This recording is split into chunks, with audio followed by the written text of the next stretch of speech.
신유학 2022년 9월 20일 화요일 아침 기도회를 시작하겠습니다. 오늘도 주님의 귀한 말씀을 함께 묵상하고 또 기도함으로 복된 하루를 시작하는 우리 성도님들 되시기 바랍니다. 오늘 하나님의 말씀은 사무엘하 2장 12절부터 32절까지의 말씀입니다. 넬의 아들 아브넬과 사울의 아들 이스보셋의 신복들은 마하나임에서 나와 기브온에 이르고 스루야의 아들 요압과 다윗의 신복들도 나와 기브온 못가에서 그들을 만나 함께 앉으니 이는 못 이쪽이요 그는 못 저쪽이라. 아브넬이 요압에게 이르되 원하건대 청년들에게 일어나서 우리 앞에서 겨루게 하자. 요압이 이르되 일어나게 하자 하매 그들이 일어나 그 수대로 나아가니 베냐민과 사울의 아들 이스보셋의 편에 12명이요 다윗의 신복 중에 12명이라. 각기 상대방의 머리를 잡고 칼로 상대방의 옆구리를 찌르매 일제히 쓰러진지라. 그러므로 그곳을 헬갓 핫수림이라 일컬었으며 기브온에 있더라. 그날의 싸움이 심히 맹렬하더니 아브넬과 이스라엘 사람들이 다윗의 신복들 앞에서 패하니라. 그곳에 스루야의 세 아들 요압과 아비새와 아사엘이 있었는데 아사엘의 발은 들로루같이 빠르더라.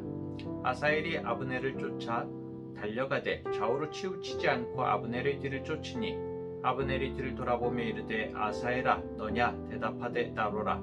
아브넬이 그에게 이르되 너는 왼쪽으로나 오른쪽으로나 가서 청년 하나를 붙잡아 그의 군복을 빼앗으라 하되 아사엘이 그렇게 하기를 원하지 아니하고 그의 뒤를 쫓으매 아브넬이 다시 아사엘에게 이르되 너는 나 쫓기를 그치라.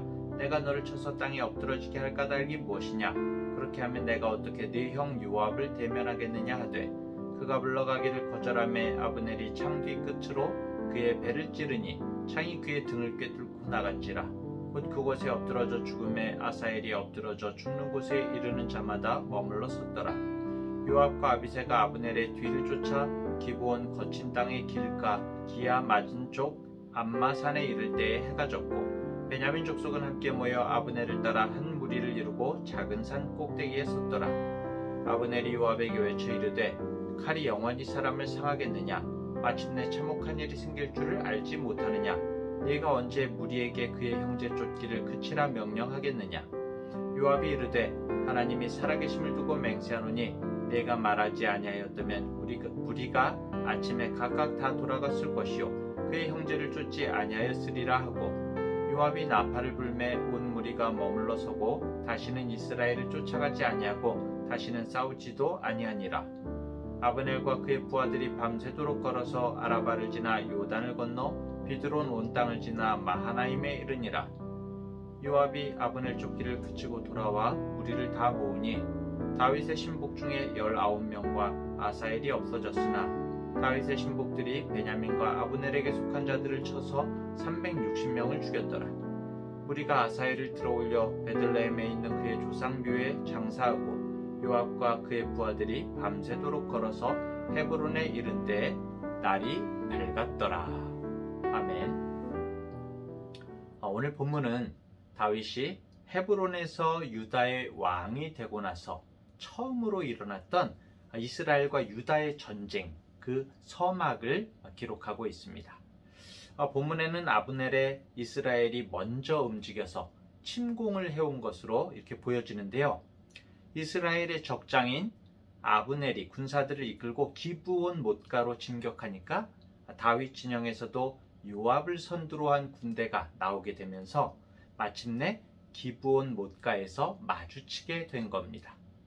이 만남이 어떠한 계기로 이루어졌고 어떻게 전투로 이어졌는지 자세하게 나오고 있지는 않지만 이 시기에 이스라엘과 유다 모두 상대편의 어떤 세력과 움직임을 아주 면밀히 살펴보고 있었음을 우리가 보게 되는 것이죠. 우리나라와 북한도 그렇죠. 같은 민족임에도 남과 북으로 나눠져서 6.25라는 말도 안 되는 민족 상잔에, 동족 상잔에 비극을 겪었고 지금도 사실 엄청난 국력을 낭비하고 있죠.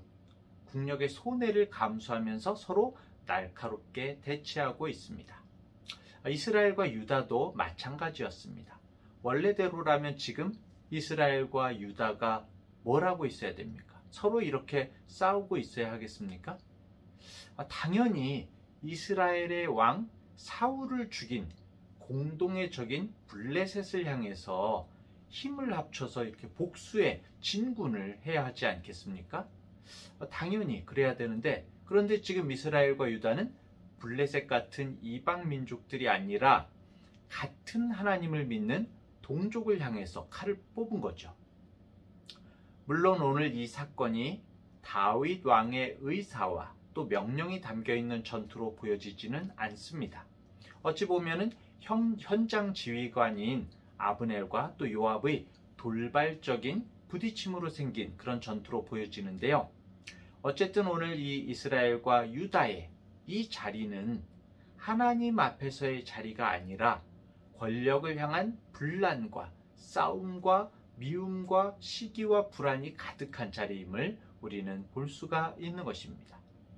자, 이런 같은 민족끼리의 싸움 자체도 참혹하고 또 비참한 모양새인데, 이스라엘과 유다의 그 사령관인 아브넬과 요압의 모습은 어떻습니까?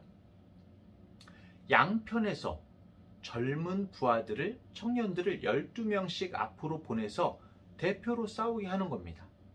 근데 마치 정말 이러한 모습이 생명이 걸린 전투를 마치 장난하듯이, 게임인 듯이 다루고 있죠. 서로 상대방의 앞으로 나간 이 젊은 청년들은 서로 상대방의 머리를 잡고 칼로 일시에 옆구리를 찌르게 됩니다.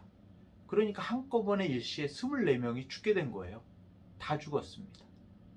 전투하는 병사들을 어떤 한 생명이 아니라 소모품쯤으로 대하고 있는 아브넬과 요압의 모습을 볼 수가 있습니다. 너무나 비참하죠. 성도 여러분, 오늘 우리들의 모습은 어떻습니까? 사람은 누구나 자기 중심성을 가지고 있습니다. 언제나 나는 옳고 상대방은 틀렸다고 생각을 합니다. 그리고 하나님은 바로 정의로운 나와 함께 하신다라고 생각을 합니다. 내가 하나님의 말씀 가운데 서서 주님의 뜻에 순종하고 주님의 편에 서는 것이 아니라 절대적으로 옳은 나를 위해서 하나님께서 내 편이 되셔서 나의 일들을 이루어 주셔야 한다. 그것이 당연하다라고 생각하는 것입니다. 정말 편파적이죠. 자기중심적으로 생각하죠. 이것이 바로 우리들의 모습인 것입니다. 나의 생각과 뜻을 이루기 위해서라면 아브넬과 요압이 젊은 군인들을 앞세워서 정말 의미 없고 처참한 죽음을 맞게 했던 것처럼 수단과 방법을 가리지 않고 나의 목적을 이루려고 할 때가 우리는 얼마나 많이 있습니까?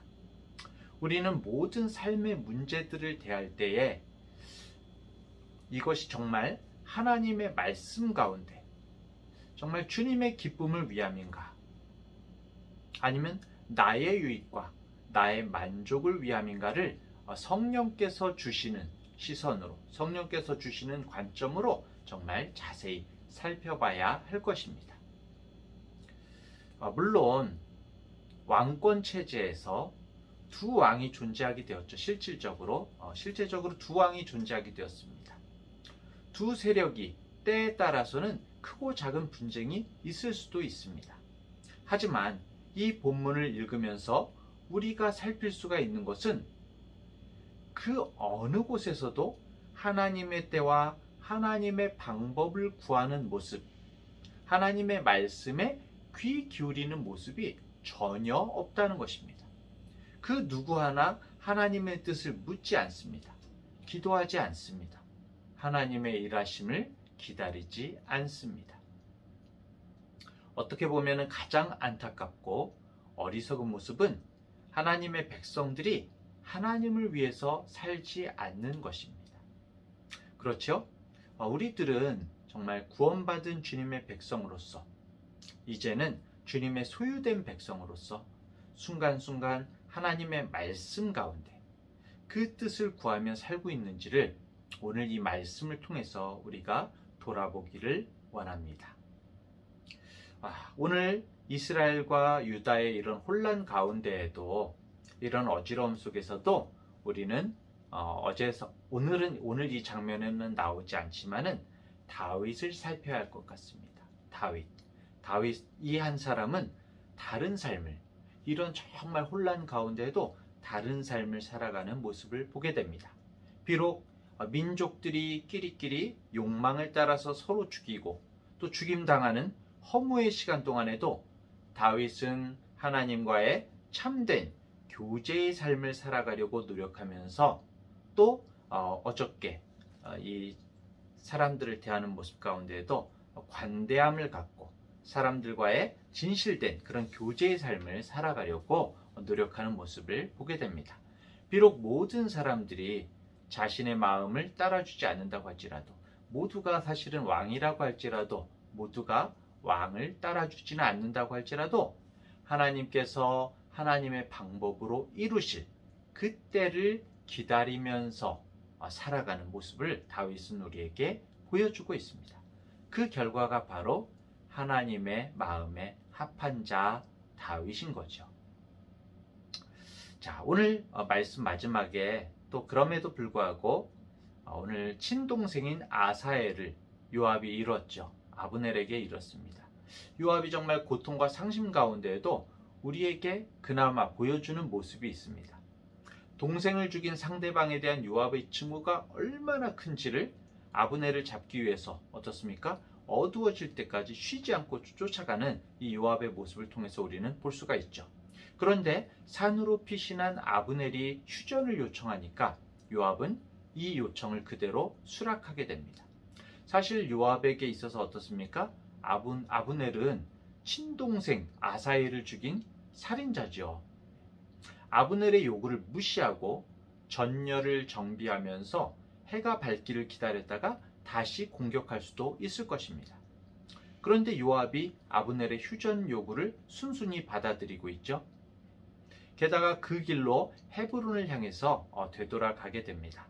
되돌아가면서 죽은 아우 아사엘을 베들레헴에 있는 조상의 묘에 안장을 하고 그리고 밤새 헤브론으로 돌아가게 되죠.